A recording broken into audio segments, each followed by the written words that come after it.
Bonjour, bonjour mes amis YouTube. Et oui, je suis toujours là. Bon, j'ai traîné un peu pour cette vidéo, mais avec 30 degrés, moi je suis au chômage technique. Je joue la belle au bois dormant. Donc voilà.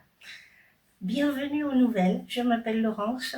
Merci beaucoup à toutes celles qui me suivent et qui m'envoient des gentils messages.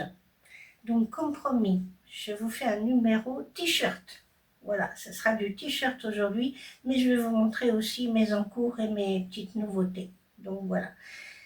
Alors, ici, je me suis fait un premier petit t-shirt. Voilà, donc pas besoin de photo portée. Vous l'avez reconnu, c'est le Badiane de Christelle Cou, un patron gratuit. Et j'ai donc utilisé ce petit jersey. J'avais commandé les jerseys chez Dress & Stephen. Voilà, j'ai pris ce petit jersey pour faire celui-là. Et il me plaît tellement, ce petit Badiane, que du coup, avec l'autre jersey, j'en ai fait un autre. Voilà. Allez hop, j'ai dit, je fais le même. Hop, j'ai coupé, j'ai repris le patron, j'ai recommencé, mais je faisais trop vite, j'ai oublié de rajouter 2 cm à l'encolure. Moi qui ai toujours peur que ce soit trop profond. Et j'ai dit, tant pis, c'est coupé, c'est coupé. Donc j'ai laissé comme ça, mais finalement ça va. Voilà, l'encolure n'est pas si profonde que ça, donc je pourrais le porter. Pas de souci. Voilà, je m'inquiète toujours qu'on voit un peu les dégâts du cancer du sein, mais non, tout va bien. Voilà. Donc, ce deuxième petit Badiane, le voilà. Donc j'adore cette encolure. Hein. Voilà, c'est super. Là, vous avez une petite parmenture, pour celles qui ne le connaissent pas encore, qui fait tout le tour de l'encolure. Alors, elle précise de surjeter, mais comme c'est du jersey, c'est pas obligatoire parce que ça s'effile pas. Ça s'effiloche pas, le jersey. Par contre, moi, j'ai fait des petits points quand même pour la maintenir parce qu'elle a tendance à arbiquer un peu, mais c'est un jersey assez fin qui roule. Donc bon, voilà, j'ai fait des petits points quand même pour le maintenir, pour pas que ça roule trop à l'intérieur. Et sinon, rien de spécial. Il est cintré normalement, mais moi, j'ai pas cintré parce que j'ai pas envie d'avoir le ventre moulé. Et donc, j'ai tiré une ligne droite entre le dessous de bras et puis le bas du t-shirt au lieu de faire la forme cintrée. Et comme ça, voilà. Je suis pas moulée parce que voilà, j'ai pas envie de ressembler à une femme enceinte. Hein. Voilà. Alors, ces deux badianes, je les adore. Je suis très contente. Et j'ai des jupes pour aller avec. Hein. La petite jupe verte, voilà. Ça va avec le bleu, ça va avec le jean, ça va avec, bon, impeccable. Je suis super contente. Et puis, avec les petites cerises roses layettes, que je voyais pas si roses, je me suis fait une nuisette comme prévu. Alors là, j'ai pris le modèle RL. Voilà, je vous la montre. J'ai pris le modèle RL de Je couds le stretch. Donc, c'est des manches kimono. Voilà, pas de manches rapportées. Donc, très facile et très rapide à faire. Vous avez un dos, un devant et une bande pour l'encolure. Point barre. Donc, elle disait, pour faire tunique ou robe, de rajouter 40 cm, c'est-à-dire à 80 pour le t-shirt. Donc 1,20 m, j'avais juste 1 mètre, mais pour faire une petite nuisette courte, ça suffit largement.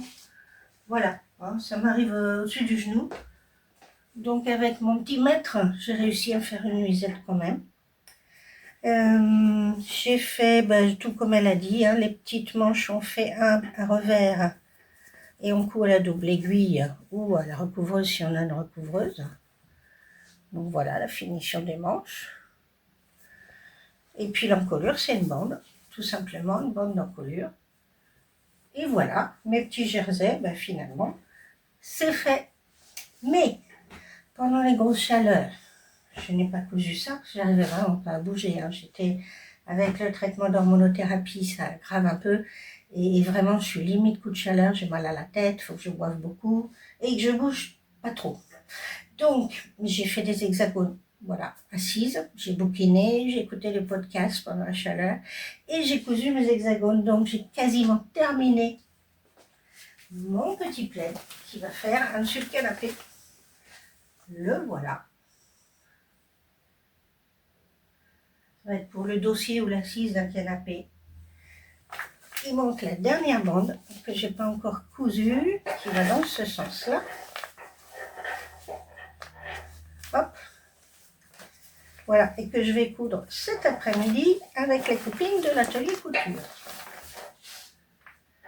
Voilà, ensuite, il faudra le matelasser, lui mettre une bordure et un dos. Alors, je vous montre quand même de plus près, parce que les filles de la couture m'ont apporté des tas de petites chutes encore. Et donc, voilà, elles vont sûrement voir, reconnaître leurs petits morceaux de tissu, c'est amusant. Il y a un petit peu de tout le monde dedans. Voilà, ensuite, il faudra que j'enlève les fils et les papiers. Une fois que j'aurai assemblé la dernière bande, j'enlèverai les fils de bâti et les papiers, un petit coup de fer, et puis matelassé, mettre un dos et une petite bordure. Voilà. Donc je suis bien contente, il a bien avancé du coup celui-là. Et puis je suis quand même allée à Paris quand il a recommencé à faire bon, faire meilleur, et j'ai fait un petit crochet par stock tissu. Je vais vous montrer ça. Mais avant, je vous montre ce tissu que j'avais pris chez lui, que je vous avais déjà montré. Et je vais vous demander conseil. C'est un joli tissu rouge avec un petit fil brillant qu'on voit peut-être pas là. Je ne sais pas si on le voit, non, bon. Mais il est gaufré. Mais il est gaufré, surtout depuis que je l'ai lavé. Il est très très gaufré. Donc en fait en largeur, pour avoir 1,40 m, c'est compliqué, il faut que je tire vraiment dessus. Alors je ne sais pas trop comment le couper et l'utiliser. Est-ce qu'il faut vraiment que je le repasse en l'étirant au maximum avant de couper? Ou est-ce qu'au contraire je le laisse comme il est? Parce que quand je vais laver le vêtement, après je ne vais pas le repasser comme une dingue pour l'écarter. Vous voyez ce que je veux dire? Vous voyez mon problème? Je ne sais pas trop comment on fait avec ces tissus gaufrés. Est-ce qu'on les laisse gaufrés et on les coupe gaufrés? Je pense que oui. Qu'on ne les écrase pas au fer pour leur redonner un maximum de largeur. Là, je l'ai repassé. Mais voilà, là où il n'a pas eu le fer, on voit bien que c'est très plein de petits plis rapprochés, quoi. Alors, je pense qu'il faut pas repasser, qu'il faut couper comme ça. Mais j'attends votre avis et votre expérience si vous avez déjà eu des tissus de ce genre. Je vous montre ce que je pourrais faire dedans en le laissant gaufrer. J'avais pensé dans le Modes et Travaux hors série qui était sorti en décembre, le Made in Estelle, j'avais pensé à faire ce top. Il ne faut pas énormément de tissu, donc si j'ai pas 140 de large, ça va passer. En le laissant gaufrer, je pense que voilà, ça doit être possible. Donc voilà, alors je m'interroge, du coup je ne l'ai pas encore utilisé. Et puis j'avais besoin de coton pour les dos de mes patchwork parce que j'ai des petits sets de table, des choses comme ça. Et voilà, je finis par manquer de tissu, de grands morceaux de tissu, notamment pour le petit hexagone. Donc chez Stock Tissu, j'ai trouvé ce petit coton là qui va être très bien pour faire d'autres patchwork à 3 € le mètre. C'est des fines rayures bleu ciel et des petites, comme des petites branches. Voilà, ça c'est très bien pour faire le dos. Et puis, je me suis aperçue quand il faisait si chaud que je n'ai plus que 2 robes sans manches. Voilà, des petits hauts sans manches, j'en ai. Mais en robe sans manches, j'en ai plus que 2 parce que j'en ai usé et voilà. Puis j'en ai fait pas mal à manches courtes. Mais quand il fait 30 degrés, je ne supporte pas du tout les manches. Je ne supporte rien d'ailleurs, mais bon, il faut bien s'habiller quand même. Donc, je me suis dit que j'allais m'en refaire une. Et j'ai cherché s'il n'y avait pas quelque chose de sympa. Ni rose, ni bleu. Et oui, je progresse. Là, c'est plutôt orangé. Voilà. Je fais dans les orangés, verts, ça bouge. Alors, j'ai trouvé celui-là. Et je trouve que ça serait très bien pour une petite robe sans manches. Je vous montre de plus près. Donc je pense que c'est un coton. Je pense. C'était dans les cotons, mais des fois il y a aussi du synthétique. On ne sait pas trop, il n'y a pas la composition. Hein. Bon. Donc je pense que c'est un coton, ça y ressemble. Il y a peut-être un peu de synthétique dedans. C'est peut-être un coton polyester. Mais bon, ça séchera plus vite. Dans le sens du fil, du droit fil, c'est comme ça. Voilà, là, dans le sens du droit fil. Donc c'est un beige, beige orangé. Et donc je vais me refaire une petite sans manche là-dedans. Je pense que je vais me refaire la... Comment elle s'appelle? MLM Pattern. Et c'est la captivante. La captivante avec une petite patte boutonnée devant. Et je ne lui ferai pas ses manches courtes. Je mettrai un biais pour la finition des manches. Je vais la faire sans manches. Parce que j'ai regardé des patrons, des photos de robes sans manches. Il n'y a rien qui m'emballe plus que ça. Donc voilà, je ne vais pas racheter un patron. En plus, j'aime bien les formes droites. J'aime pas trop quand il y a des fronts. C'est la mode des fronts ou des décolletés super profonds.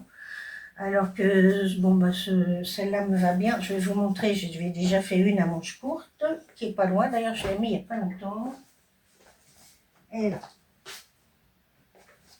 Là, voilà. Voilà, c'est celle-ci, la captivante de MLM. Voilà, vous la connaissez. Je vous l'ai montrée. Je l'ai fait il y a 2 ans, je crois, celle-là. Avec sa petite patte de boutonnage devant. Moi, je la trouve très mignonne. Et c'est une forme droite.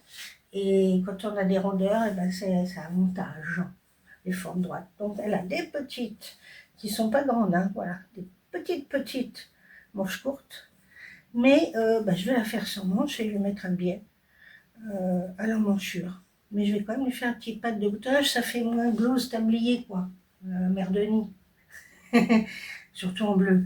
Mais là, ça fera moins mère de nid, je pense. Mais bon, voilà. Les petites robes qui sont toutes boutonnées devant avec 2 poches plaquées, je m'en suis fait, puis je me dis, mais on dirait que je suis en blouse. Bon, c'est peut-être moi, hein, voilà. Donc voilà, je vais refaire celle-ci dans ce joli petit tissu de stock tissu. Qu'est-ce que je voulais vous dire d'autre? Ah oui, j'ai trouvé un nouveau modèle de patchwork qui va emballer ma fille. Je lui ai envoyé des photos. Oh, j'adore. Elle est fan de chats. Donc je lui ai trouvé un nouveau modèle de patchwork avec des chats. Et voilà, des petits carrés chats. Donc je suis en train d'utiliser encore des chutes de tissu puisque j'en ai encore. Et je vais lui faire un petit plaid avec des chats différents. Alors je ne sais pas s'ils vont être tous différents ou s'il faudra que j'en fasse quelques-uns identiques. Je ne sais pas si en fonction des couleurs et de mes restes de tissu, ce que ça va donner. On peut les mettre dos à dos ou face à face. Enfin bon, voilà, on peut les faire dans les 2 sens, donc on peut s'amuser avec ça. Je trouve ça super marrant. C'est pas très difficile à faire. Il y a des tutos sur YouTube, je crois.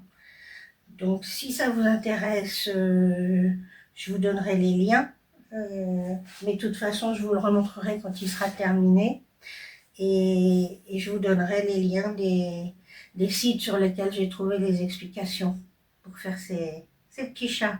On peut en mettre 4 et faire une tête d'oreiller hein, aussi. On n'est pas obligé de faire un plaid. Donc c'est très rigolo, c'est tout mignon. Voilà, j'ai quand même pas rien foutu du tout depuis 3 semaines. Hein. Bon. Alors, c'est tout ce que j'ai à vous montrer. J'espère que ça vous aura plu, que ça vous aura inspiré. Et puis j'attends vos retours pour ce tissu gaufré là. C'est un synthétique, je ne sais pas si je voulais préciser, c'est du synthétique. Et voilà, je pense pouvoir me faire le petit haut de Made in SL. J'en ai beaucoup, hein. Je crois que j'en ai 3 mètres. Donc finalement, même si ça ne fait pas 140, je peux peut-être même faire autre chose. Donc voilà, j'attends vos conseils. Je vais demander aussi aux filles de la couture cet après-midi ce qu'elles en pensent, si elles connaissent. Et puis voilà. Et puis ben, j'espère qu'on se reverra d'ici 2 semaines, c'est sûr. Mais il y aura bientôt une vidéo hors série. Et oui, je vais vous faire un spécial parce qu'à la couture, on a une amie qui a énormément d'imagination, de créativité et qui fait du recyclage avec des tissus, des boutons, tout le matériel couture d'occasion qui lui tombe sous la main. Elle nous fait des choses en recyclage formidables et elle n'a pas d'idée. Donc je lui ai proposé de faire une petite vidéo spéciale upcycling. Elle a dit d'accord. Donc, prochaine vidéo, on doit la tourner la semaine prochaine. Donc ça ne va pas tarder. Je vous présenterai Audrey et ses idées magnifiques et ses petites créations. Elle vous montrera ce qu'elle a fait et avec quoi. Donc voilà, je pense que ça peut en intéresser certaines. Donc ce sera un hors-série et ce sera Audrey la vedette de la vidéo. Voilà, après on se retrouvera pour de la couture plus ordinaire. Je vous remercie de suivre ma chaîne. Merci à toutes pour vos commentaires, toujours adorables et très agréables à lire. Ça fait vraiment très plaisir et je vous considère vraiment comme mes amis YouTube. Voilà, à très bientôt, portez-vous bien.